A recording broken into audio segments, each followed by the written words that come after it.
Hey guys, tonight we slip into the smoky half-light of a Viking longhouse, where frost veils the windows and the air smells faintly of fish oil, wool, and lingering wood smoke. The walls creak under the weight of winter, and in the center, the hearth glows like a small, stubborn sun. You can almost feel the warmth on your face as your eyes adjust. Orange firelight rippling across carved rafters that tell stories older than the oldest grandmother here. A mother sits near the flames, rocking a bundle swaddled in linen and fur, humming in a rhythm that matches the popping of the embers.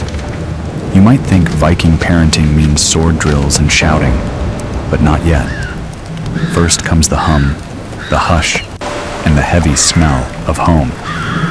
So, before you get comfortable, take a moment to like the video and subscribe, but only if you genuinely enjoy what I do here. And if you're still awake, tell me in the comments where you're listening from and what time it is where you are. Now, dim the lights, maybe turn on a fan for that soft background hum, and let's ease into tonight's journey together. The longhouse around you feels alive, timbers breathing, smoke sighing, and the faint rustle of someone turning over in a pile of straw. Every home is a small world, and this one beats to the rhythm of survival. Outside, the northern wind scours the fjord, but in here, life goes on, soft, stubborn, and slightly smoky. The Vikings weren't all raids and rage. They were warmth keepers. The hearth was their heart, and every flame told a story of someone trying to outlast the cold. The mother's lullaby isn't just a tune, it's protection. Old Norse songs were believed to keep away wandering spirits and restless ancestors who might take an unhealthy interest in a newborn. There's a charm carved into the rafter above her. Thor's hammer, etched beside a spiral symbol that could be the sun or a snake. Historians still argue whether those spirals were meant to trap bad dreams or just show off someone's carving skills after too much mead. Either way, you can imagine her humming a tune that's half melody, half spell. A baby's cry pierces the stillness, and instantly, every sound in the longhouse shifts. The goats grumble. Someone curses softly in Old Norse, which, if translated loosely, probably means, "Please, not again." But the mother only smiles, tucking the baby closer. She doesn't hush the cry. It's life itself, cutting through the dark. She lifts a small cup of something that smells faintly of herbs and honey and dips her finger in, touching it to the baby's lips. Maybe a drop of sweetened water, maybe something stronger. Historians still argue whether Viking mothers used diluted mead as a comforter, or if that's just later gossip from horrified monks. Outside, frost crawls over the eaves like pale moss, and the northern lights ripple faintly through the smoke hole above. Inside, shadows flicker over fur cloaks, shield rims, and the wide-eyed faces of older children pretending to sleep. You see how the light plays over them. Soft noses, tangled hair, a bit of dried porridge stuck to someone's cheek. Childhood, even here, is universal. Messy, loud, and unexpectedly tender. You might notice how close everything feels. The beds, or benches, really, are lined along the walls, families tucked in by rank or convenience. The chieftain's kin get the warmest spots near the fire, while servants and thralls curl near the cold ends. Privacy is a rumor, and you quickly understand why lullabies matter. They drown the noise of 40 people snoring. As you listen, the mother's humming shifts into a soft storytelling cadence. She's not reading from a book. She's weaving a tale of the gods, maybe about Freya riding her cat-drawn chariot across the clouds, or Thor wrestling with giants so that the next morning can arrive safely. Myth and lullaby blend into one, the Viking equivalent of saying, "Don't worry, the world is being handled. You glance at the roof beams again. They're blackened by decades of smoke, but carved with intertwined beasts and serpents. The mother's eyes catch the firelight as she watches her child drift off. You can see what keeps her going. It's not raids or glory or gold. It's this. One quiet moment of safety in a world that rarely grants it. Sometimes, the longhouse crackles loud enough to wake the baby again, and she'll sigh, rocking gently, whispering something you almost understand. A mix of comfort and command. Half sleep now, and half grow strong. You suspect that's how every Viking child began, soothed and steeled at the same time. The air thickens with the smell of burning pine and wool. Someone nearby coughs. Another shifts in sleep. It's not a clean place or a quiet one, but it's alive. Alive in the way winter villages are, where everything depends on everyone else's warmth. You realize, with a strange calm, that this rough, smoky cradle is where civilization keeps its heartbeat through the ice age. Outside, snow starts to fall, soft, fat flakes tumbling down the smoke hole. A single spark jumps from the fire and dies on the dirt floor, and the mother's song fades into steady breathing. For now, the night belongs to her, to the baby, to the quiet hum of history continuing one sigh at a time. Dawn in the Northlands comes grudgingly, like a tired god who's not quite ready to get up yet. The fire in the longhouse has sunk to faint embers, but the air outside still bites like a wolf. You step quietly, careful not to wake the bundle beside the mother. She's already half awake, rubbing warmth into her arms, listening for the midwife's steps crunching over frost. Because today, somewhere in this frozen world, another cry will rise. A new life, small but loud enough to challenge the storm. Birth in the Viking Age wasn't so much an event as a reckoning. It tested the mother, the midwife, and occasionally the family goat, which often ended up playing nursemaid. You can almost see it now.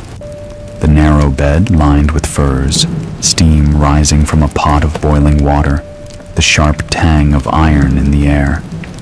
Iron mattered. It was a weapon, yes, but also protection. Midwives laid iron scissors or knives beside the birthing mother to ward off evil spirits who were said to lurk around women in labor. Historians still argue whether this was pure superstition or simply good sense. After all, if you're surrounded by unpredictable men with swords, keeping a blade nearby seems practical. The midwife herself is a figure of quiet command, part doctor, part priestess, part village psychologist. She ties her hair back with a strip of linen and mutters charms older than the language itself.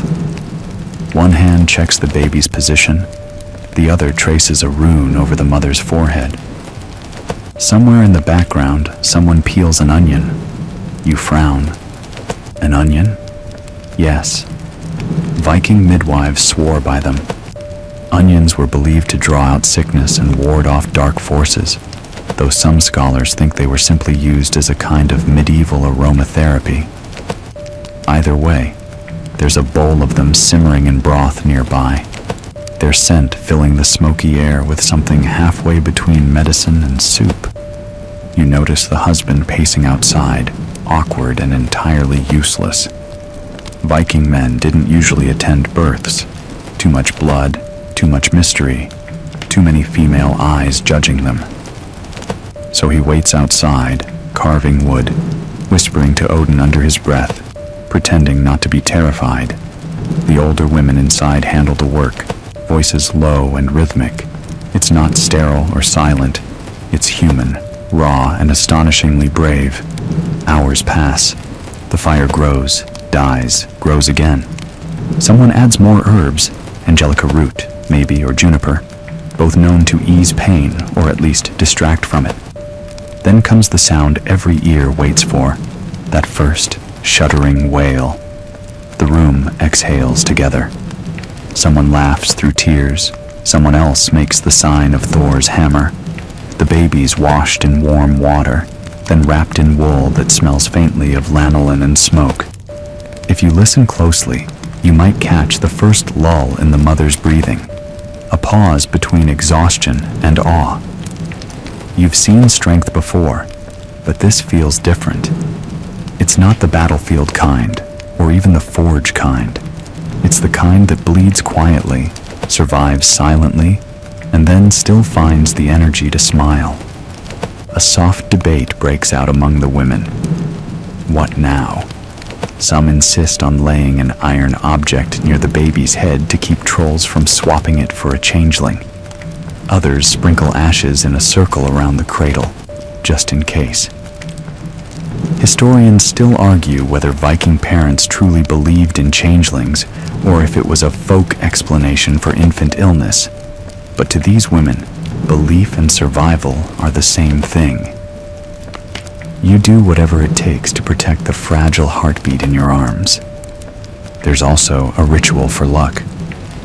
The midwife dips her fingers into a bowl of honey and touches the baby's lips, a gesture called honungskos, the honey kiss. It's said to sweeten the tongue for good speech in life, though you suspect it also kept babies quiet for approximately 4 seconds. She smiles, satisfied, and announces something in Old Norse that roughly translates to still alive. It's the Viking version of congratulations. As the baby feeds, the women start to clean up, scraping straw, refilling the fire, and gossiping about who will be next. There's laughter, a weary, defiant laughter that fills the room like warmth. For a brief moment, you feel the rhythm of the longhouse beating stronger again. You look out toward the frozen fjord, the light beginning to creep in thin blue streaks over the horizon. The father finally reappears, still pretending he wasn't pacing like a nervous horse. He peers in, trying to act casual. One of the older women hands him a small cup of ale. "For courage," she says, though it's really just so he won't faint. In the corner, a small charm glints. A Thor's hammer carved from bone, tied with a red thread. It's hung just above the bed, right where the new mother can see it every time she opens her eyes. It's not decoration, it's declaration. You made it through the night, you and the world both. And so, as the baby drifts into its first sleep, you realize that for all the myths of berserkers and gods, this, the quiet triumph of birth in the cold north, is the most heroic act of all. The baby has survived the coldest night. The fire is steady again, and somewhere outside, a rooster is crowing into the mist like it's announcing a saga. Inside, the longhouse is stirring. Footsteps, soft chatter, the clatter of a pot. The mother sits up for the first time, pale but proud, cradling her child while the midwife inspects the little bundle like a general assessing a new recruit. Today is naming day, or at least the first debate about it. In the Viking world, names weren't decoration. They were destinies in disguise. You didn't just call your son Bjorn because it sounded nice. You called him Bjorn because it meant bear, and you wanted him to grow up with paws instead of hands. Every syllable was a spell, a wish, or occasionally a threat. A daughter might be called Freydis, the goddess's woman, or Runa, meaning secret, which sounds sweet until you realize it also implies a talent for gossip. The older women gather like a jury, each armed with an opinion. Should the child be named after an ancestor, a fallen warrior, or maybe someone who died peacefully in bed, an underrated achievement in this time and place? The mother looks down at the tiny face and frowns thoughtfully. Naming is serious business. A bad choice can anger the gods or annoy the family, both equally dangerous outcomes. Uncle Ulf clears his throat from the doorway. He has that look, the one relatives everywhere wear before suggesting something deeply inappropriate. "Why not name him after me?" he says, clearly forgetting that last winter he accidentally set the storage shed on fire during a drunken story about trolls. The silence that follows is long enough to curdle milk. Somewhere, a goat sneezes. The midwife politely changes the subject by poking the fire. Historians still argue whether Viking names were chosen more for meaning or family honor, but in practice, they were usually both. A name tied you to your lineage. To bear your grandfather's name was to carry his spirit forward, a kind of recycling program for souls. Some believed that saying an ancestor's name out loud brought part of them back into the world, a comforting or unsettling thought, depending on the ancestor in question. Once a name was decided, it wasn't shouted, it was whispered. The mother leans close to her baby, murmuring the name for the first time. This moment was called Nafen Festi, name fastening. It's intimate, magical, and mildly bureaucratic all at once. The idea was that by whispering the name before anyone else said it, the mother bound it to the child's soul.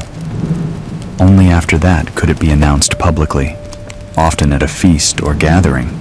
If you were lucky, your name carried strength. If you were unlucky, your parents got creative.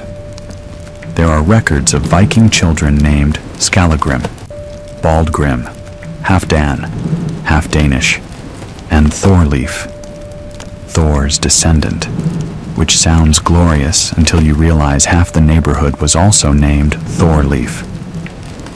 Some scholars even think the Vikings used intentionally ugly names, like Ugly Bjorn or Pigface, to fool evil spirits into ignoring the child. The logic was simple. No demon wants to steal an ugly baby. The naming ceremony itself often involved sprinkling the baby with water, an old pagan rite that looked suspiciously like baptism, but predated Christianity. The father or a senior clan member would hold the baby up toward the smoke hole, announcing the name so the gods, ancestors, and slightly judgmental neighbors could all hear it. Ale would be poured, meat roasted, and toasts raised to the future troublemaker, now officially recognized by everyone. And yet, there's tenderness beneath the bravado. You can see it in how the mother watches the flames while everyone argues over meaning and myth. For her, it's not about legacy or lineage. It's about survival. She wants her child's name to carry strength through winter, courage through hunger, and luck through the sea's temper. She wants it to be a word that the world itself will hesitate to erase. A baby sneezes, startling a nearby cat. The room laughs. Someone says it's a good omen, the gods acknowledging the name. Another insists it means the child will grow up mischievous. Historians still argue whether sneezes were seen as divine approval or simply draft-related, but it hardly matters. Every superstition is a kind of prayer. As the feast begins, laughter fills the longhouse again. Meat hisses over the fire, horns of ale pass from hand to hand, and the sound of a baby's name, new, proud, untested, rings beneath the rafters. You can feel the shift, from fear to joy, from fragile silence to noisy belonging. The baby is no longer a secret. It has entered the world of stories, where every Viking life must eventually find its saga. Later, when the guests stumble out into the snow and the fire burns low, the mother whispers the name once more, softer this time, as if testing how it fits in the dark. The baby sighs, fists unclenching, as if in agreement. Outside, the wind repeats the sound, carrying it toward the mountains like an offering. Morning light filters through the smoke hole, pale and thin as milk. The longhouse smells of ash and wool and last night's feast, half triumph, half headache. The baby, newly named and slightly sticky with ceremonial ale, sleeps soundly in a wooden cradle that looks suspiciously like a repurposed trough. You lean closer and realize that's exactly what it is. In Viking homes, practicality ruled. When you live in a world where winters eat resources faster than gossip, you don't wait for a fancy crib. You make one out of whatever's lying around. So it's not uncommon to find babies rocking in small boats, wooden boxes, or even old sleds lined with sheep fleece. It sounds strange until you see it. The way the wood curves like a hull, the gentle sway mimicking waves. There's a reason the Norse believed the sea and the cradle were cousins. Both carried fragile cargo through treacherous waters. A mother adjusts the furs around her child, humming a tune that might once have been a rowing chant. Each rock of the cradle seems to echo the rhythm of oars. In her mind, she's not just lulling a baby, she's training a sailor. The Vikings spent their lives in motion, paddling, weaving, hammering, drifting. Even their babies learn to sleep with movement, as if born with sea legs. Historians still argue whether these cradle boats were symbolic, preparing the child for a life of voyages, or simply convenient recycling of worn-out ships. Either way, they carried meaning. The sea was both womb and tomb to the Norse. To cradle your child in a boat was to acknowledge life's balance, safety and peril, birth and journey. The father wanders in, bleary-eyed, carrying a small piece of driftwood he's been carving. It's a miniature longship, simple but elegant, and he places it beside the cradle. For luck, he mutters. The carving will stay there for months, collecting soot and stories, until one day the child outgrows the cradle, and the father, sentimentally, refuses to throw it away. Somewhere under that practicality, Vikings were closet romantics.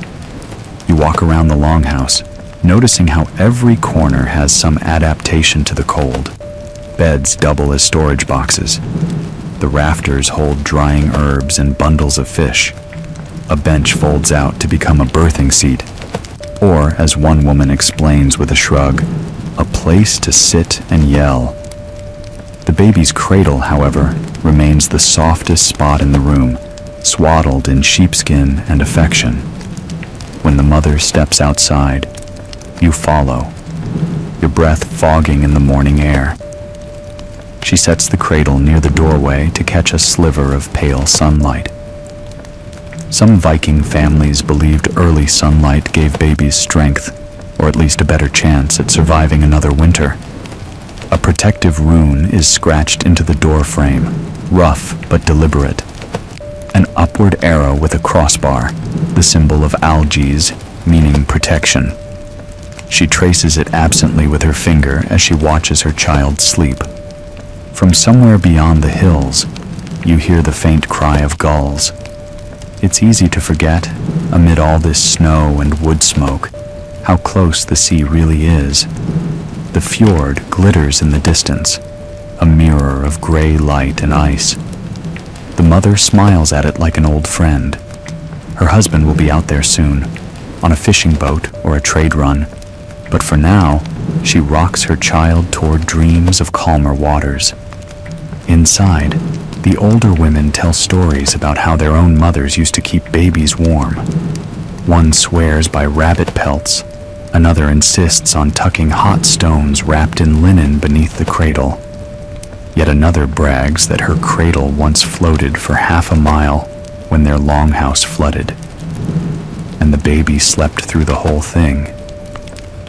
You suspect that one's been improved with each retelling. There's something quietly profound about these improvised cradles. They aren't just beds, they're symbols of adaptation. In a land that offers more snow than comfort, Viking mothers turned scarcity into ingenuity.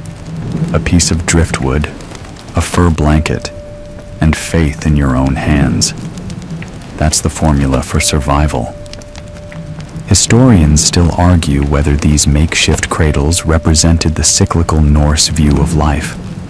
Born on wood, die on wood, burned on wood, the cradle, the ship, the funeral pyre, each stage carved from the same material, as if reminding everyone that nothing truly ends, it only changes shape. You can almost imagine a grandmother whispering, "The same wood that rocks you now will one day carry you to the gods." Comforting? Maybe. Creepy?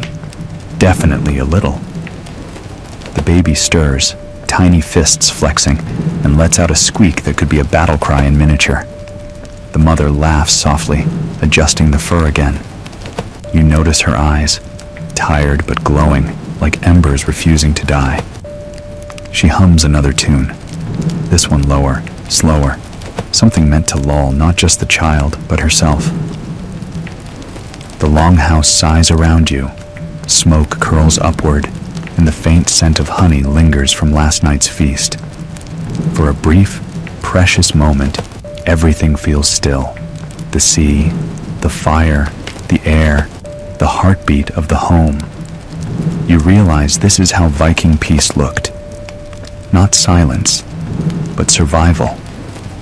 Not serenity, but the gentle creak of a cradle made from yesterday's ship, rocking another generation into being.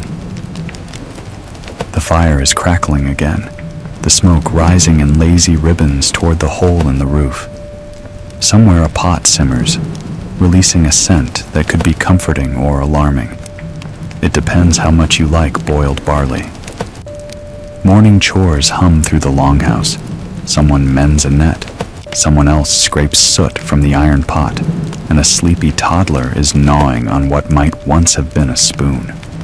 The baby stirs in its cradle, and instantly, all attention pivots.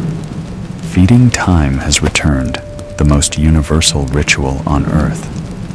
Viking infants, like every infant before and since, had no patience for timing or decorum.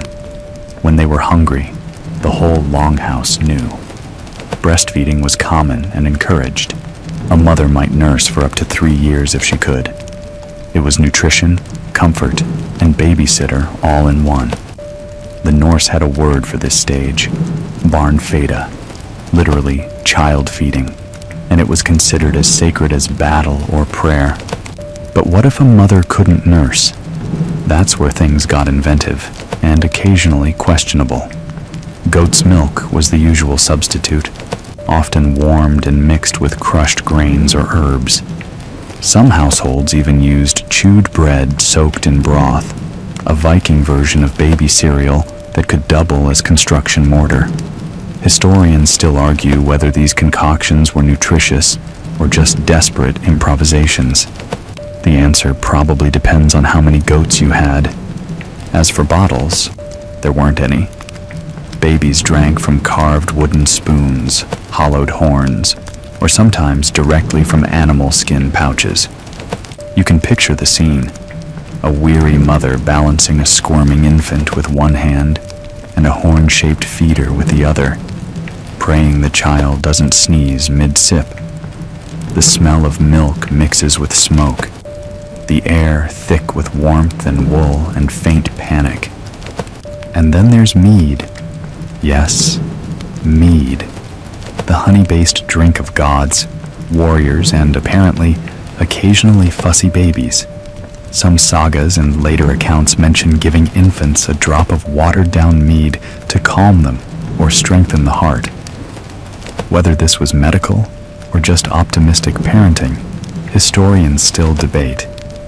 You imagine the mother whispering, "Just one drop," and the baby instantly developing a lifelong appreciation for fermented honey. Around the fire, older women share their own feeding secrets. One recommends a mash of oats and reindeer fat for stamina. Another insists that cabbage broth cures everything, including boredom. The men keep wisely quiet. Feeding is women's territory, sacred, messy, and endlessly debated. The sound of a baby burping brings a ripple of laughter, a small victory over hunger and noise alike.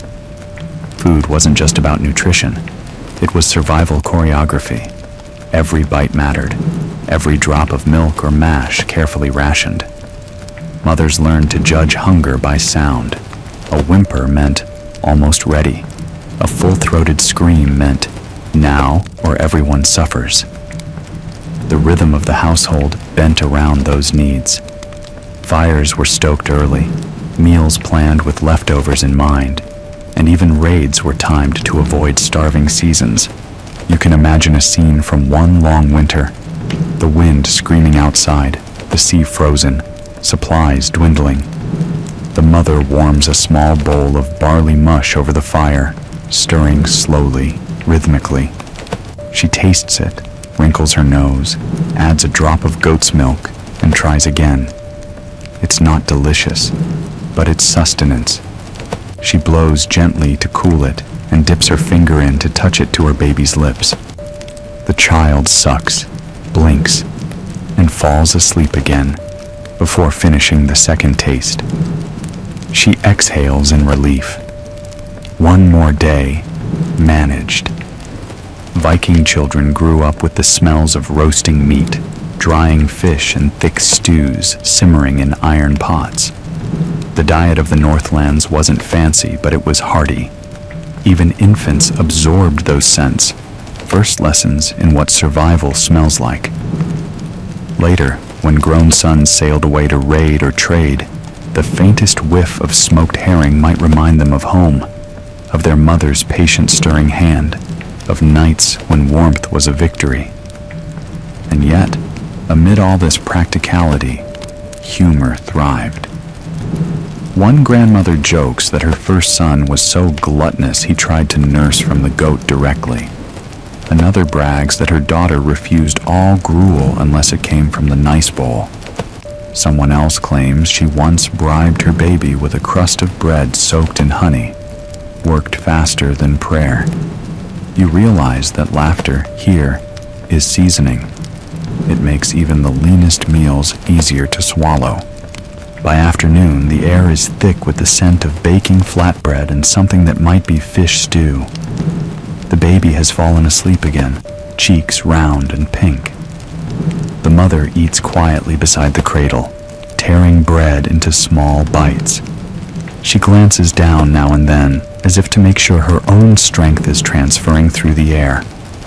Maybe it is. Outside, the sea glints in the low light. You can almost hear the lull of the waves mingling with the faint cooing from the cradle. Milk, mead, and mystery mush.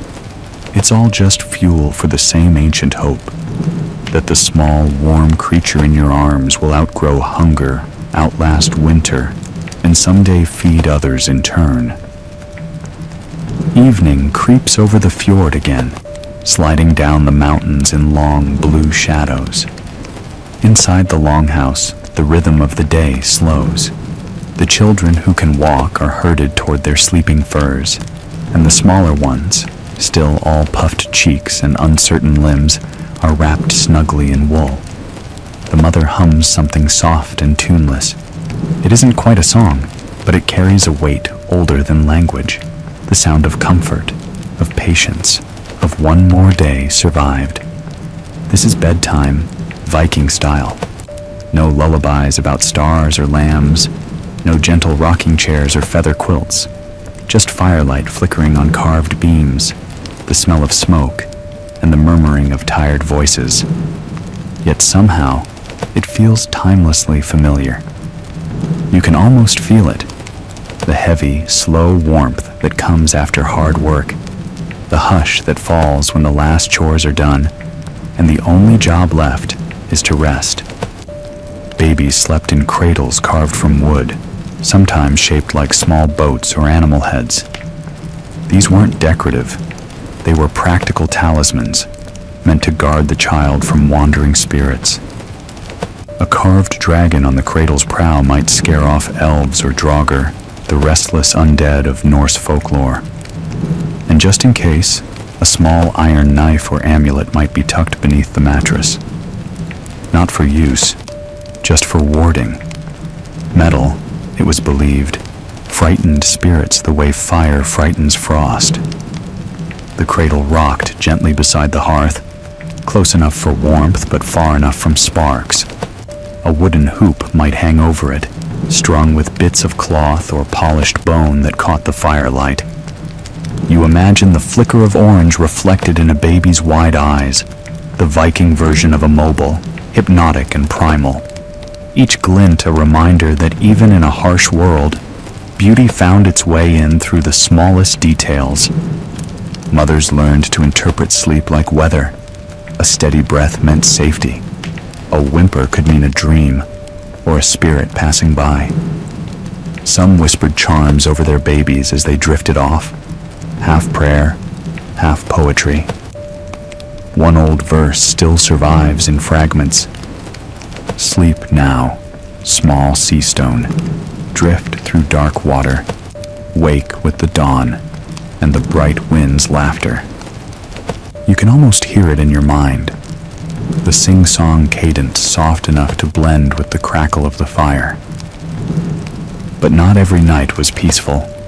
Sometimes storms rolled over the fjord, shaking the walls and rattling the shutters.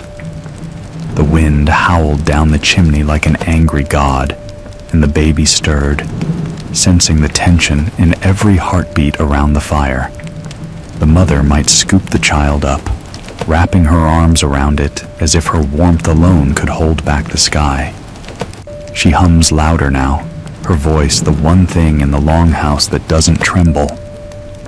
Other nights were filled with laughter, raucous feasts that lasted long after the babies fell asleep.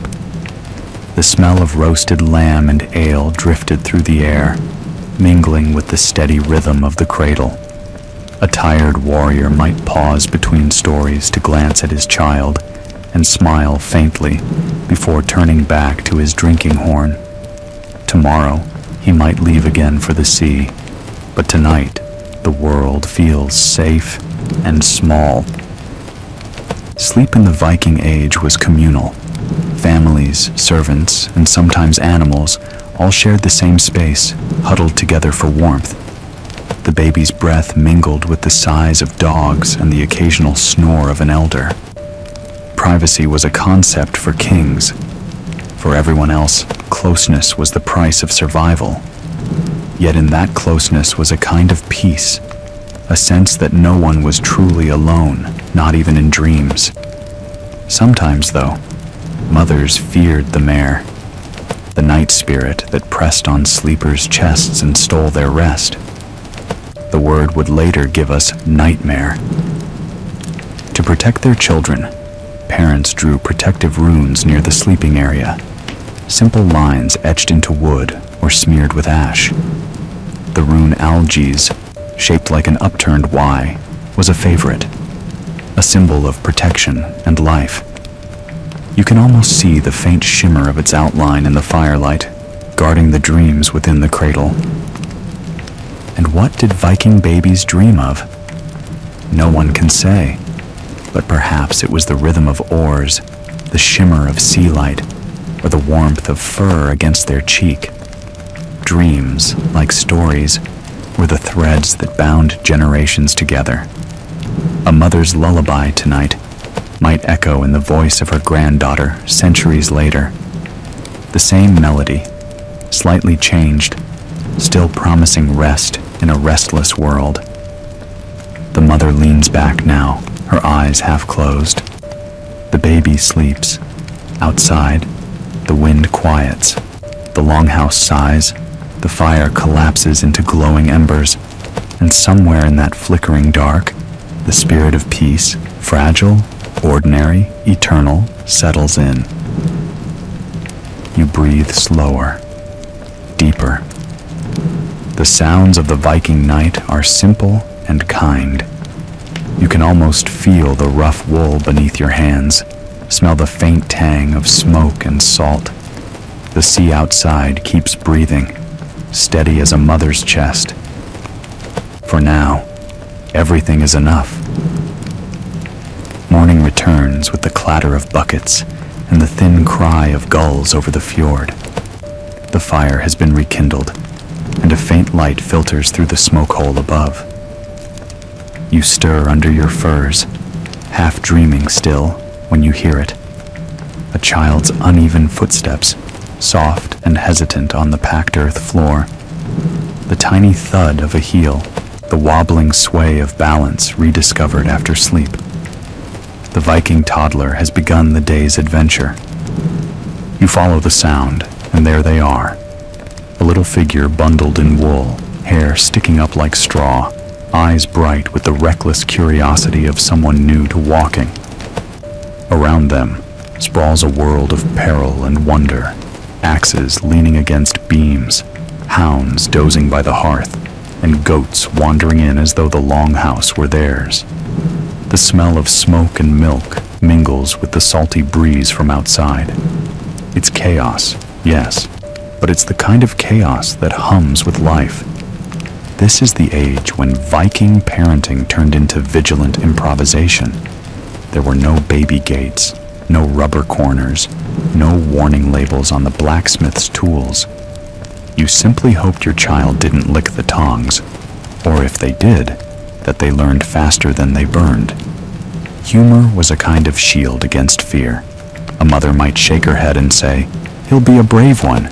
He already fought the forge and lost." Children learned by watching. A toddling boy might spend hours studying how his father tied knots or threw grain to the chickens. A little girl might tug at her mother's skirts while she stirred the cauldron, memorizing how much salt went into the stew. There were no formal lessons, but there was endless repetition.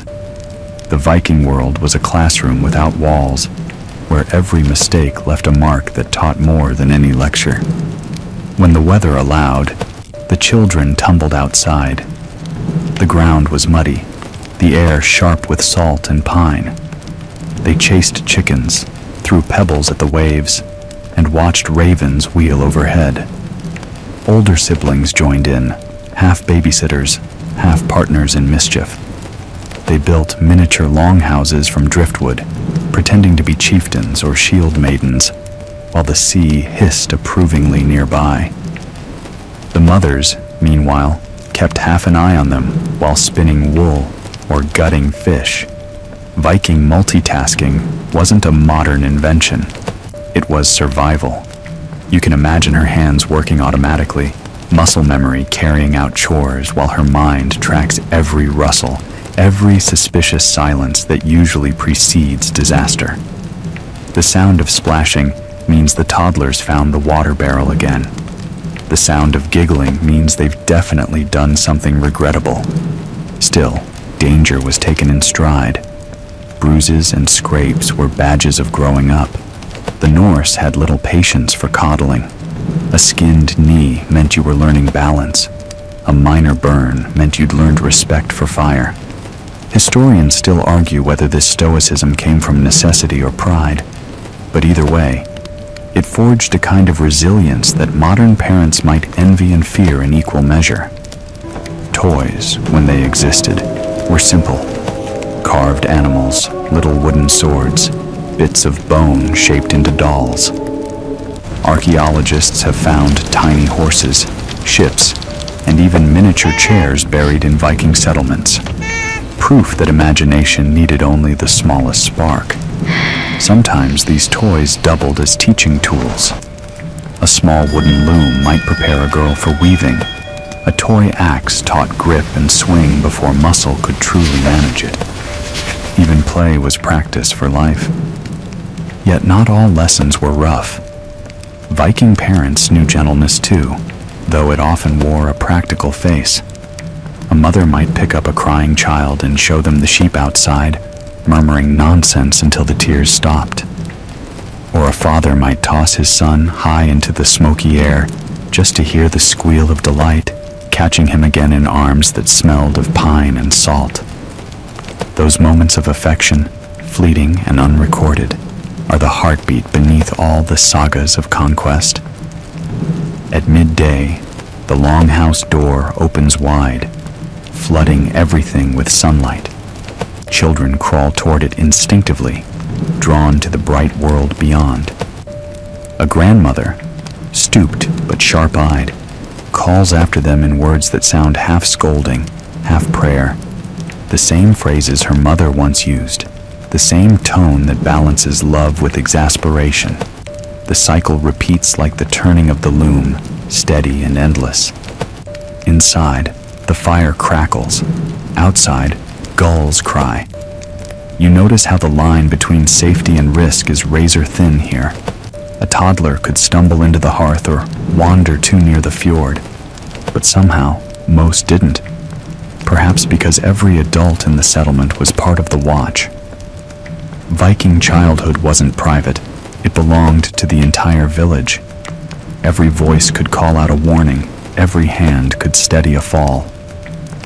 When evening comes, the little ones collapse into sleep again, faces smudged with ash and triumph. Their mothers look on, equal parts relief and pride. Tomorrow they'll climb higher, wander farther, and test every rule again. And through it all, the Viking mother will sigh, smile, and keep the fire going, because that's what warmth means in this world. Not the absence of danger, but the endurance of care. You sit back, hearing the hush return. Somewhere, a goat bleats indignantly from outside the door. The longhouse exhales, and for a brief, sleepy moment, the whole rough world feels perfectly balanced between the sharp edge of life and the soft weight of love. By the time your child's legs have steadied and the bruises of early walking have faded, a new rhythm takes over life in the longhouse, the rhythm of work and imitation. You notice it first when the little ones start to mimic everything they see. They drag sticks through the mud as if plowing invisible fields, hammer stones together as if forging swords, and sing snatches of half-understood work songs that trail off into giggles. Welcome to Viking education. Hands-on, slightly hazardous, and profoundly effective. There were no schools, no chalkboards, and no formal teachers in the Viking Age. Instead, the longhouse and the landscape themselves were the classrooms. You learn by watching, copying, and surviving. When adults go fishing, children wade beside them with smaller nets. When women card wool, children twist stray tufts between their fingers, pretending to spin. Every motion, every task, every small success becomes a stepping stone toward adulthood. A Viking mother knows this instinctively. She doesn't lecture or scold as much as she demonstrates, quietly, rhythmically, and often more patient than history gives her credit for. You can imagine her hands moving in steady loops over the loom, while her daughter beside her mirrors the gestures, the soft clack of wood echoing like a heartbeat. Mistakes aren't punished, they're inevitable. You drop a spindle, you pick it up, you spill the milk, you clean it, you burn your finger on the pot, you learn to stir from the side next time. Historians still argue whether Viking children were considered miniature adults or a distinct class of their own, but evidence suggests a blend of both. By the time you reached 10 or so, you were expected to contribute, fetching water, mending nets, tending goats, or learning to handle an oar. Childhood was short, but it wasn't joyless. It was simply practical. The longhouse had no room for passengers. Outside, the fields stretch in uneven patches of green and gold. You and the other mothers gather there, infants strapped close, older children running wild among the grazing sheep. A boy practices throwing a wooden spear at a bundle of reeds. A girl follows him, laughing, and shows off how well she can balance it on her palm. Someone teases that she'll be a shield maiden yet. The adults laugh, but beneath it lingers a real pride. Viking girls, after all, were often taught more than sewing. Some learned to wield blades, to steer ships, even to manage farms in their husband's absence. The line between gender and duty blurred when survival demanded it. Inside the longhouse, the children's games continue even in bad weather. They slide carved pieces across boards scratched into the floor, an early form of Tafel, a strategy game the Vikings adored. It's somewhere between chess and capture the flag, though with more chances to argue about the rules. The toddlers, bored of waiting for turns, invent their own diversions, stacking wooden spoons, chasing cats, or trying to fit into the grain baskets. The mother sighs, but lets them play. Better chaos than boredom. Occasionally, a wandering skald, a poet and storyteller might visit, filling the smoky air with tales of gods and heroes. The children listen, wide-eyed, and afterward mimic what they've heard.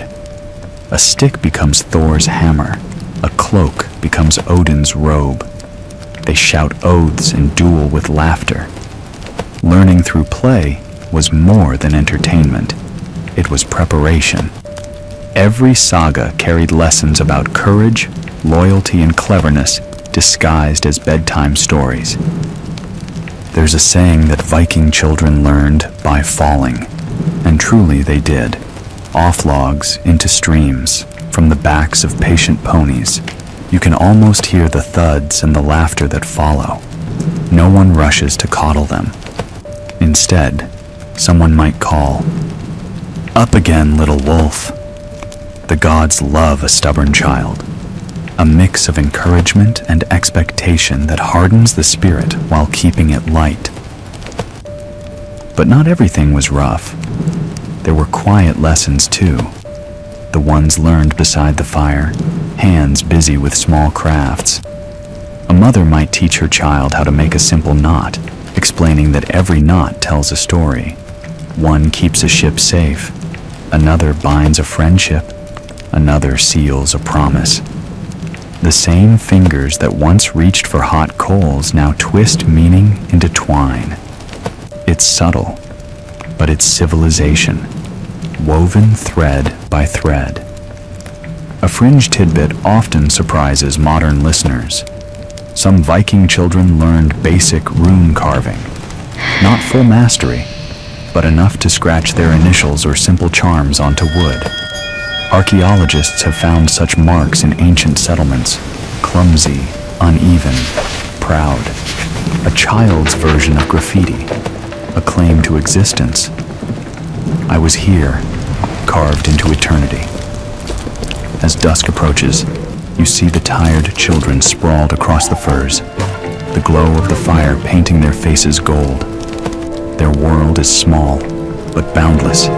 Everything they touch becomes a story, every tumble a lesson. You find yourself marveling at how much of parenting is simply letting life do the teaching. The longhouse hums softly, a lullaby made of work, laughter, and the endless repetition of tomorrow. And as you finally lie down, the last thing you hear is the creak of the wind outside, whispering through the rafters like an old teacher. You smile. Even now, the lesson continues. Resilience wrapped in warmth. Learning carried on the breath of those who never stopped trying. The rhythm of the loom takes over the longhouse, a heartbeat made of wood and wool. Thunk, pull beat. The sound is soft yet steady, like waves tapping against a hull. You can almost lose yourself in it, that trance of motion and texture. This is the weaving years, the time when little hands become skillful, and the patterns of cloth begin to mirror the patterns of life itself. The air smells of lanolin and smoke.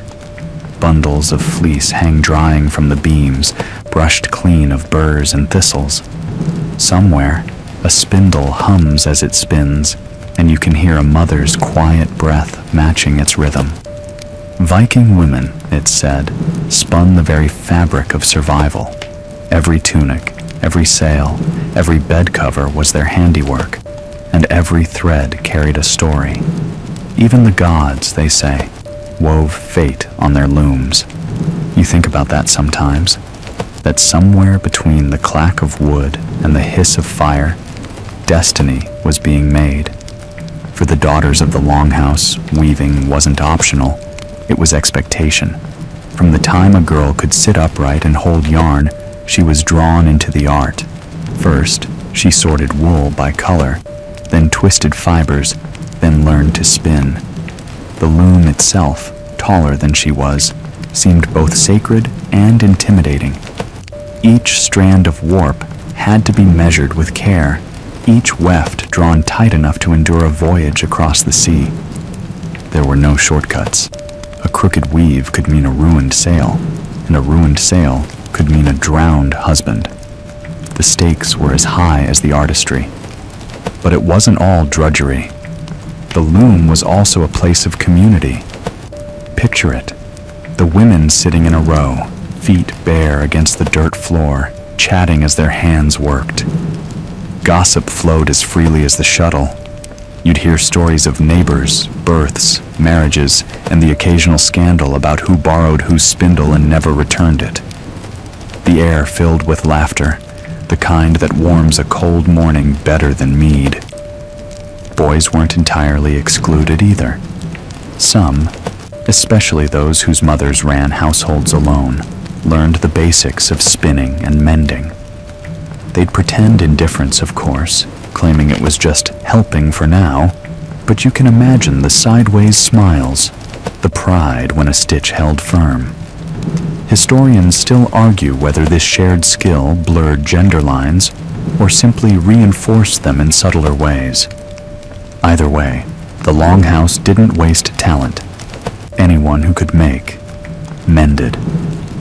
A curious historical tidbit. Fragments of Viking cloth show dyes made from lichens, madder root, and even fermented urine. Yes, you heard that right. Pee. The things done in the name of color, but the results were magnificent. Deep reds, earthy yellows, shadowy blues. You picture the fabric shimmering in torchlight, the colors alive and soft. The same hands that scrubbed soot from pots also created beauty, fit for a chieftain's hall. The children, meanwhile, learned patience through repetition. One thread, then another. Mistakes are inevitable. A skipped loop here, a weak strand there, but they're part of the process. The mothers tell stories while they work, tales of Frigg, goddess of domestic arts, who spun the clouds themselves, of the Norns, who wove every life's beginning and end into their tapestry. It's both lesson and lullaby. Every legend reinforces the idea that creation, of cloth, of family, of legacy, is sacred work. Sometimes, while the loom hums, you catch glimpses of what this rhythm does to the children. Their breathing slows, their shoulders relax, and their eyes glaze over. It's hypnotic, like the ocean. You could almost fall asleep to it. Thunk, pull, beat. Maybe that's why Viking households often ended the day beside the loom. The sound of making became the sound of resting. But weaving was more than fabric. It was communication. Patterns carried meaning, geometric designs that spoke of lineage or region. A triangle motif might signify protection. Interlocking lines, the unity of family. Every weaver left her mark, subtle but lasting. Some textiles found in graves still show these motifs, quiet signatures from women whose names were never written down, but whose hands spoke eloquently through thread. As daylight fades, the longhouse glows gold. The looms stand like sentinels, their threads shimmering in the half-dark. The women finish the day's work, rolling cloth with satisfied sighs. A few younger ones steal glances at each other, whispering jokes. The older mothers smile knowingly. You realize that while warriors trained their bodies for battle, these women trained endurance of a different kind, soft but unbreakable. Outside, the evening chill creeps in. The sheep bleat softly in their pen. You feel a calm settle over everything, like the moment before sleep takes hold. The hum of the loom slows, then stops. A child yawns, another murmurs a good night. The day's final lesson lingers in the air. That creation, patience, and connection are the quiet victories that keep the North alive. You close your eyes to that rhythm, feeling it echo faintly in your pulse. Thunk. Pull beat. The fabric of the longhouse, the fabric of life, the fabric of dreams, all woven together in endless, peaceful motion. The morning fog lifts from the fjord, and the sound of clanging wood carries across the still air. Outside the longhouse, a small army of children gathers, some clutching sticks, others wooden shields that are far too big for them. A mother watches from the doorway, arms folded, trying not to laugh as her son declares himself captain of the raid. Welcome to the age of training tiny raiders, where play and preparation blur so completely that even historians still argue whether it was truly about combat or simply childhood in miniature. You step outside, and the cold bites your nose. The grass glistens with dew, and the children are already shouting commands. "Form up!" yells one, imitating his father's tone. The rest follow with chaotic enthusiasm. They charge down the slope, shields banging, hair flying, their laughter echoing off the hills like a very small, very disorganized invasion. Boys in Viking society were expected to become capable early. But not all training was grim or violent. It was often disguised as games. Wrestling in the mud wasn't just play. It built strength and reflexes. Throwing stones at a tree stump taught aim. Even chasing goats was an exercise in stamina. And for every pretend raid, there were long hours of chores, carrying water, chopping wood, tending livestock, that quietly forged the muscles and discipline their futures demanded. A fringe fact that makes you grin. Some Icelandic sagas mention boys composing boast poems about their training exploits. Imagine that. Tiny warriors bragging in verse. I, Bjorn the Small, wrestled a goat and triumphed. It's endearing and faintly ridiculous, but also perfectly Viking. Pride started early here. Meanwhile, the girls were hardly idle. While their brothers stormed imaginary fortresses, they managed the small empire inside the longhouse. They learned cooking, weaving, and healing, but also how to lead. When men went raiding, women ruled the homestead. A girl who could organize a household of servants and livestock was as valuable as any ship's captain. Sometimes she'd even join the boys' games, a makeshift shield maiden in wool skirts, smirking when her raid ran smoother than theirs. By midday, the air fills with the scent of fish stew and damp earth. Mothers call their children back for food, but a few linger, still sparring with sticks. The mothers exchange knowing glances, half proud, half exhausted. This play, chaotic though it seems, was rehearsal for the adult world. The children were learning cooperation, courage, and when to laugh off failure.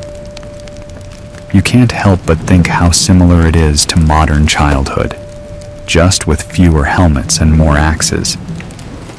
Inside the longhouse, the training continues in subtler ways. Fathers teach their sons how to whittle handles or mend nets, explaining each knot as if it were a sacred rite. The smell of pine shavings fills the air.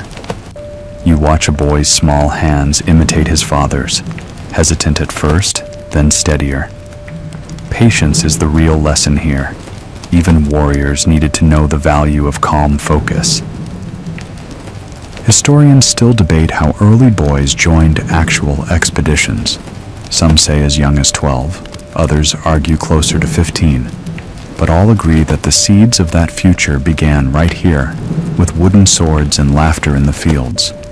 The sagas may glorify battle, but in truth, most Viking boys grew up surrounded, not by war, but by waiting. Long seasons of farming, fishing, and learning the rhythm of endurance. And that endurance often came from their mothers. When a boy scraped his knee or lost a wooden shield in the mud, it wasn't his father who comforted him. It was the quiet figure at the loom, offering a crust of bread and a teasing remark. A true raider, defeated by dirt. The humor was the salve, not the bread. It stitched resilience into the heart. In the evenings, as the firelight painted everything gold, the children would gather again, retelling their heroic raids in exaggerated detail. A broken spoon became a legendary sword. A wooden cup was the treasure they stole. The adults listened, half listening, half dreaming. You could feel the passing of knowledge without a word of instruction. The longhouse wasn't a school. It was a living memory. There's a quiet irony in it all. For every tale of blood and conquest the Vikings left behind, there were countless moments like this. Muddy boots, sticky hands, laughter echoing against the fjord. You realized that what they were truly training for wasn't just raiding. It was belonging to a community, a lineage, a rhythm that tied life and myth together. The fire crackles. Outside, the wind smells of salt and pine. The tiny raiders have collapsed into sleep, their shields scattered across the floor. One has his thumb in his mouth, another drools on his makeshift sword. The mother shakes her head, smiling softly. She gathers their wooden weapons and leans them by the door, where they'll wait for tomorrow's raid. The endless, harmless cycle of imitation and imagination. You look around the dim longhouse, hear the low hum of embers, and feel something settle in your chest. The simple truth that even the fiercest cultures found time for play. That laughter, not war, is what truly trained their hearts to endure. Tonight, the longhouse breathes with excitement. Smoke from the hearth swirls toward the rafters, carrying the smells of roasted lamb, boiled turnips, and mead bubbling in carved wooden jugs. You take your place on the low bench beside other families, your knees pressed close beneath a shared plank table, darkened by years of feasts and arguments alike. A Viking mother straightens her child's tunic and smooths her own hair with a quick palm. Appearance, even here among kin, is armor. At the head of the table sits the eldest man of the family, beard as wild as the sea he once raided. His cup is always the first filled and the last emptied. Beside him, women pass trenchers of food, clapping children's hands away from the choicest cuts until the toasts are made. Every movement carries ritual weight. Who eats first? Who speaks next? Who refills whose horn? These things are remembered far longer than the taste of any stew. You notice that conversation comes in waves, laughter, boasting, a sudden hush when someone mentions last year's feud over sheep that grazed beyond their boundary stones. The air thickens like gravy. Then a cousin claps the table, raising his voice into song, a saga half sung, half shouted, and the tension melts into applause. Feasts in this household are equal parts diplomacy and theater. Children learn this early, watching their elders' faces for cues. When to grin, when to nod, when to look down, and pretend to study the bread crust. At your side, a small boy mimics the chieftain's gesture, lifting his wooden cup high before spilling half its contents into his lap. His mother whispers a soft scold, but her eyes are amused. This, too, is part of learning, knowing how to sit still through pride, through embarrassment, through the kind of boredom that only endless talking can bring. She will praise him later for keeping his composure when the men argued, for not fidgeting when the serving maid dropped a dish. Mealtime, for Viking families, is never only about food. It's where alliances are tested and social lessons served alongside smoked fish. If a neighbor's son eats too quickly, he's marked as greedy. If a daughter refuses her portion, people whisper about frailty. Even the way one holds a knife or wipes their fingers becomes a sign of household discipline. Parents observe all of this quietly, their glances sharp as flint beneath the candlelight. And then come the stories. When bellies are full and cheeks flush with drink, voices rise in tales of gods, ghosts, and kin. The children drift against their mothers, eyes half-lidded, as Thor wrestles a giant in someone's booming retelling. A little girl begins to snore softly, her head resting on the haft of her father's axe.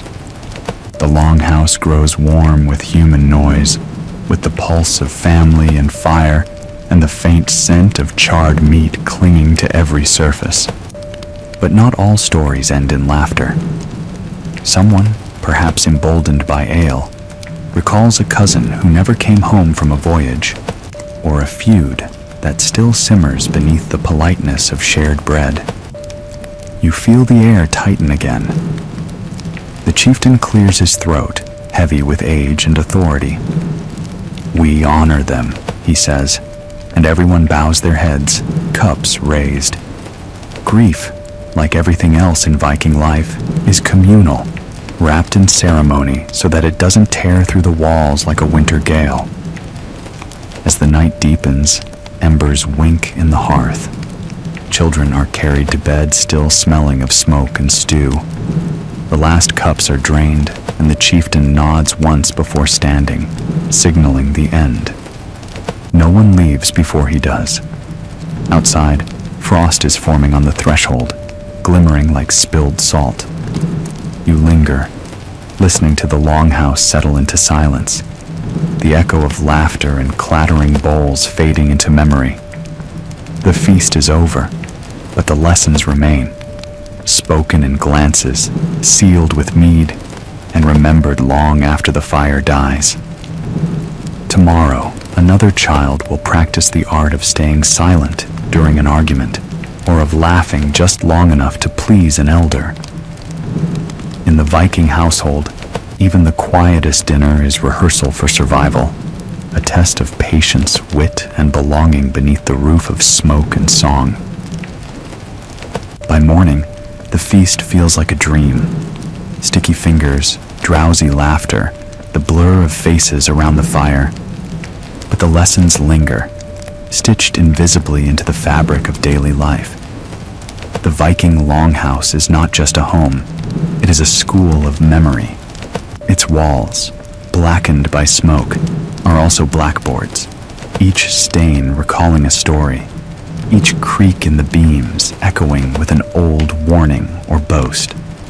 Children learn here not by instruction, but by immersion. There are no scrolls, no tidy alphabets scratched on wax. Instead, there are sagas, rolling rivers of memory and morality carried in the mouths of the old. Tonight, as the wind howls around the turf walls, you sit cross-legged near the hearth, a small group gathered at the storyteller's feet. The flames leap, and with them, his voice. He begins with a name, always a name first, because in the north, names are seeds of power.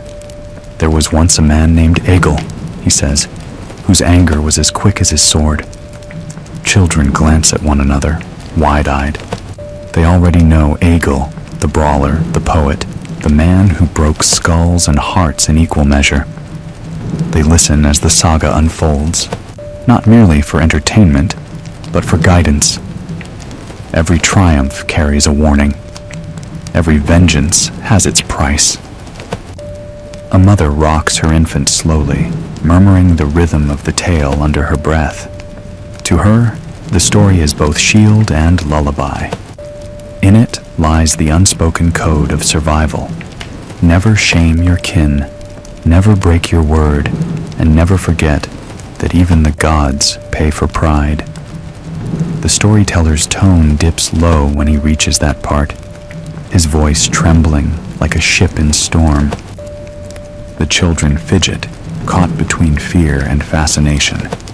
They picture Thor's hammer blazing in the sky, Odin's single eye staring through the clouds, Freya's tears of gold scattered in the snow. The youngest one tugs at his mother's sleeve, whispering, "But why did Odin give up his eye?" The mother smiles faintly. "To see more clearly," she answers. It is a simple truth wrapped in myth, and like most Viking lessons, it is learned by osmosis rather than explanation. You sense how stories shape behavior here. The boy who mocked a beggar earlier that day now sits quieter, perhaps remembering a tale where generosity spared a warrior from a curse. The girl who hid her chores behind a sibling's effort blushes as the saga describes Loki's deceit unraveling in disaster. The firelight flickers, each ember seeming to nod in agreement with the storyteller's morals. These sagas are not dry lectures. They breathe. They teach through exaggeration, humor, and the grand sweep of fate. "A man without honor," says the old voice, "is like a ship without a rudder. He moves, but only toward ruin." The adults nod gravely. The children don't yet grasp the metaphor, but they feel its gravity, the way the tone of the room shifts like a tide. When the story ends, there is silence. Not applause, never applause, but the deep stillness of absorption. The old man coughs, clears his throat, and nods toward a younger woman who begins to sing. Her melody is soft, steady, and repetitive, a kind of vocal weaving. The children lean against each other, heavy-lidded, while the fire breathes them toward sleep. In that half-dreaming state, morality becomes melody. The gods, parents, the lessons, dreams. Outside, snow falls without sound. The longhouse glows faintly in the dark, a lantern against oblivion. Inside, stories keep the ancestors alive and the children aligned, not through punishment, but through belonging. In the Viking world, to know the right path is to remember it, and to remember it is to repeat it aloud, night after night, until the words wear grooves in the mind. Tomorrow, when the chores resume and tempers flare, a mother may simply murmur a line from tonight's tale. Even Odin waited before speaking, and that will be enough. In a society without books, memory itself is scripture. The saga is the school, the hearth its classroom, and every flicker of flame a verse in the long poem of survival. The next morning, the longhouse hums again with clatter and chatter. You watch as a small boy, emboldened by yesterday's feast, sneaks an extra helping of smoked herring before anyone else is served. A swift glare from his mother stops him mid-chew. No shouting, no smack, just a slow, disappointed look. In the Viking world, that's punishment enough. Discipline here isn't measured in bruises, but in balance. The Norse mother keeps the house, but also the honor of the house. She knows that public shame burns longer than a spanking, and that a story of disobedience, told around the fire, can haunt a child more effectively than any belt. Historians still argue whether corporal punishment was truly rare or simply unrecorded, but what evidence survives paints a picture of restraint wrapped in ritual. A misbehaving child might be exiled from the mead bench, forced to sit apart from the warmth and laughter. To a Viking, that isolation stings deeply. Belonging is the currency of life here. Imagine being a small figure in the cold corner, listening as others trade jokes and stories you're forbidden to join. The lesson lands quietly, without a raised voice. Mothers were the moral compass of the household.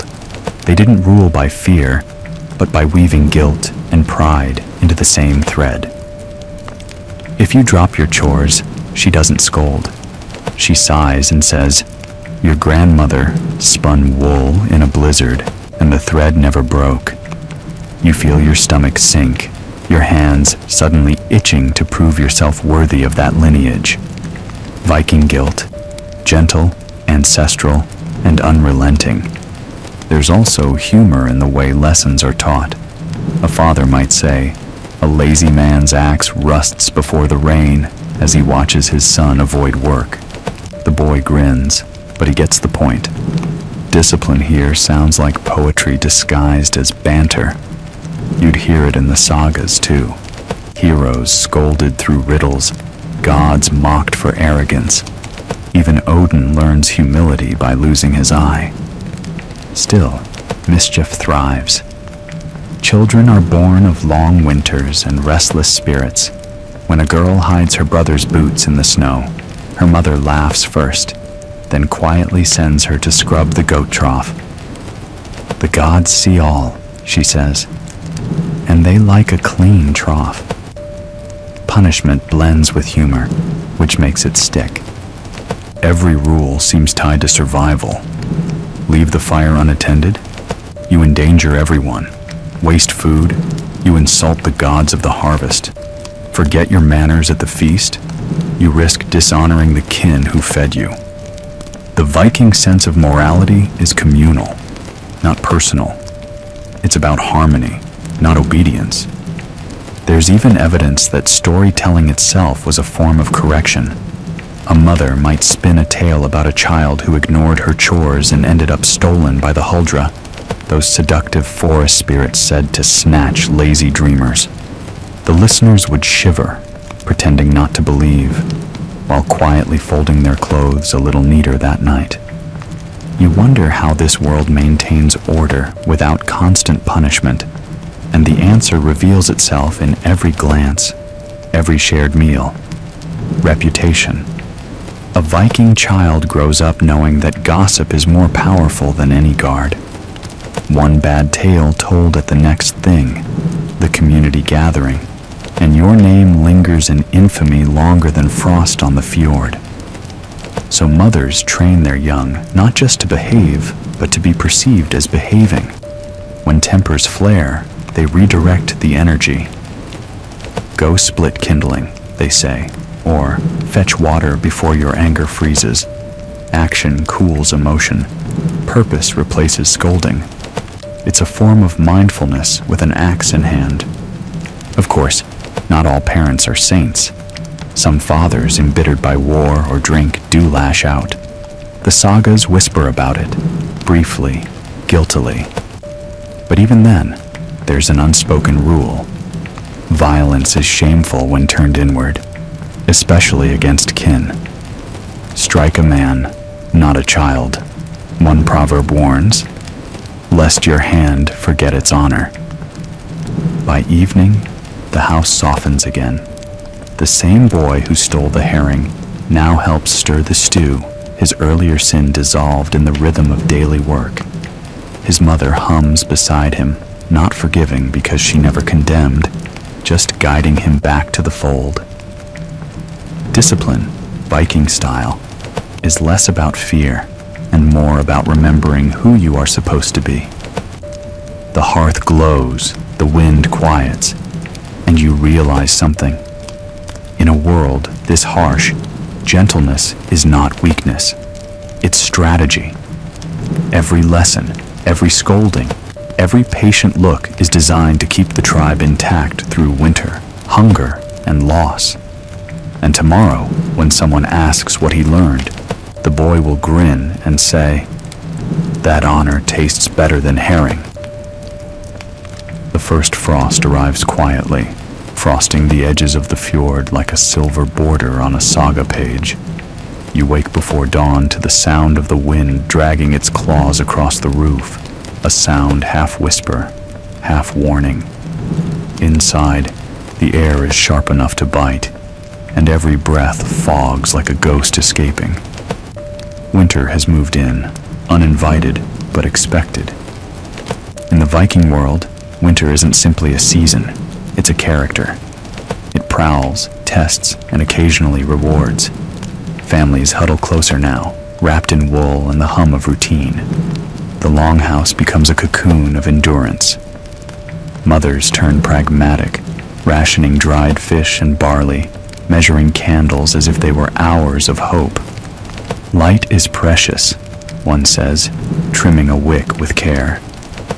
So is laughter. You spend much of your day near the hearth, where heat and humor intertwine. Children carve toy boats from driftwood. The older ones mend nets or spin yarn. The smell of smoke and seal oil fills everything. Occasionally, someone opens the door to fetch snow for melting, and a blast of Arctic air cuts through the calm like a sword. You flinch every time, even though you expect it. Historians still argue whether Viking winters were times of true isolation or vibrant community. Some believe that, freed from the grind of farming and sailing, people spent these months singing, crafting, and storytelling. Others suspect that hunger and boredom made tempers short and silences long. Both may be true. The line between cabin fever and contentment here is as thin as the ice forming on the eaves. Mothers bear the brunt of this season. They are nurses, cooks, mediators, and mood managers. When supplies run low, they stretch stews thinner, swap bread for boiled roots, and still make it taste like care. When children grow restless, they invent games, guessing riddles, shaping runes in ash, listening for spirits in the crackle of firewood. Every night becomes an exercise in distraction. There's always an undercurrent of worry about illness, about the sea ice, about whether spring will ever come again. But Viking resilience thrives on ritual. You light a candle at dusk, not because you believe it can summon the sun, but because it reminds you that you haven't surrendered to the dark. Somewhere in the corner, a mother hums softly while weaving, her shuttle sliding through the threads like waves through fog. Sometimes she pauses to tell a story that begins not with once upon a time, but with long ago, when the gods still walked among us. Her children lean closer. The tale might be about Skadi, goddess of winter, who traded warmth for vengeance and still found a kind of peace in the mountains. Even the coldest heart, she murmurs, can learn to love the snow. You feel the lesson settle like quiet ash. Outside, wolves sing to the moon, their howls rising like ancient prayers. Inside, you count blessings, fire still burning, stew still bubbling, family still breathing. It's not abundance that defines survival here. It's persistence. You realize how the Vikings managed to laugh through 6 months of night, not because they ignored hardship, but because they befriended it. One evening, as a blizzard screams outside, the longhouse becomes a world unto itself. Children chase each other in the flickering light, mothers knit and gossip, and someone begins to drum softly on an overturned barrel. The rhythm grows, low, steady, heartbeat-like. You close your eyes and imagine ships trapped under frozen waves, waiting for thaw, dreaming of open water. Even the sea sleeps in winter. A small boy beside you whispers, "Will the sun come back?" His mother doesn't answer right away. She looks at the smoke curling toward the rafters and says, "Always. It just takes its time." There's a wisdom in that. Patience as philosophy. Viking endurance isn't stoic silence. It's slow faith. And when, finally, the first melt drips from the roof, it sounds like applause. A mother steps outside, squints at the horizon, and smiles faintly. Winter has not beaten her, only tested her. She'll tell her children that the gods approve of those who endure with humor intact. Then she'll sweep the floor, refill the lamps, and hum a new song to greet the thaw. In the end, winter doesn't just carve hardship, it sculpts memory. Every story, every shared bowl of stew, Every whispered laugh becomes a layer of warmth against the next year's cold. You realize that survival here is an art form, painted in shades of patience and wonder. And as the snow finally softens, you feel it too. The small, miraculous relief of another year earned. When the snow finally withdraws, the longhouse exhales. You can hear it in the timber beams, creaking as if they too are stretching after months of hibernation. The light seeps back slowly, thin at first, then bold and golden, spilling across the worn benches and woolen cloaks like forgiveness. Life resumes, not with a shout, but a sigh. Children who once stumbled through chores now stand tall, shoulders broad from carrying water and hauling nets. One by one, they prepare to leave, some to farms, some to fjords, some to the uncertain horizon. Viking mothers watch this migration with a blend of pride and ache. You can feel it in the quiet way they fold tunics, in the soft touch to a cheek before dawn departure. In a world where tomorrow can be swallowed by sea or storm, every goodbye is both ordinary and sacred. A mother might tie a scrap of her own woven cloth around a son's wrist, a charm against loneliness. She won't cry. Tears, after all, are private luxuries. Instead, she'll turn back to her loom, to the long rhythm of thread and shuttle that's outlasted every man who swore to conquer the world. Historians still argue whether Viking women wielded more power than their European counterparts. But you can feel their influence in the silence that follows a farewell, the way the household keeps its shape even after the sons are gone, the way stories still begin with, "My mother used to say." That's not weakness, that's immortality. Inside the longhouse, the next generation of mothers is already forming. A young woman kneels beside the hearth, rocking a child whose father has sailed west. She hums a tune older than language, and the baby coos, half dreaming. Around them, the smoke rises like an ancestral chorus. You can almost hear the voices of all those who came before, murmuring advice, gossip, and blessings in the crackle of the fire.